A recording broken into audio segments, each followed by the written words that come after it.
Hi guys, welcome back to Manu thoughts. ఈరోజు మనం మాట్లాడుకోబోయే topic NBK 109. Balayya Babu సంక్రాంతికి రిలీజ్ అయ్యే సినిమా టైటిల్ గ్లిమ్స్ రిలీజ్ చేయడం జరిగింది. టైటిల్ నేమ్ ఏంటంటే డాకు మహారాజ్ అనే టైటిల్ గ్లిమ్స్ రిలీజ్ చేయడం జరిగింది. డైరెక్టర్ బాబీ మంచి డిఫరెంట్ టైటిల్ని ఎంచుకున్నాడు అనిపించింది.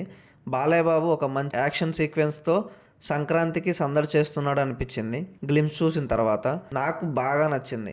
రాజ్యం లేకుండా యుద్ధం చేసే రాజు కదా అంట, మరణాన్ని వణికించిన మహారాజుది అని పవర్ఫుల్ డైలాగ్తో పవర్ఫుల్ యాక్షన్లా కనిపించింది గ్లిమ్స్ చూసిన తర్వాత.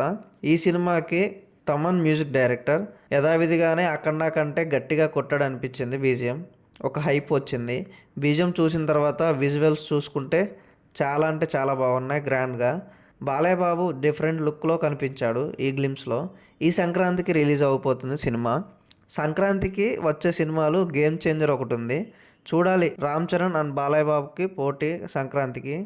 టీజర్ చూశాక నాకు బాగా నచ్చింది. బాలయ్య బాబు మరో హిట్ కొట్టబోతున్నాడు అనిపించింది.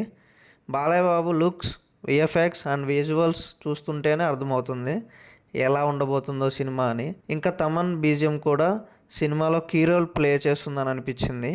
స్టార్టింగ్లో గుర్రాల సీన్తో ఎంట్రీ ఇచ్చాడు బాలయ్య బాబు. ఎంత న్యాచురల్గా ఉందో. చాలా సినిమాల్లో గుర్రాలని కూడా గ్రాఫిక్స్ చేసి చూపిస్తారు, ఇందులో అలా కనిపించలేదు. సంక్రాంతికి బాలయ్య బాబు మరో హిట్ కొట్టబోతున్నాడు అనిపించింది టీజర్ చూశాక మీకు ఎలా అనిపించిందో కింద కామెంట్ చేయండి. సంక్రాంతికి ఎవరు విన్ అవుతారో అనుకుంటున్నారో కూడా కింద కామెంట్ చేయండి. మరిన్ని టాపిక్స్ కోసం please subscribe to my channel.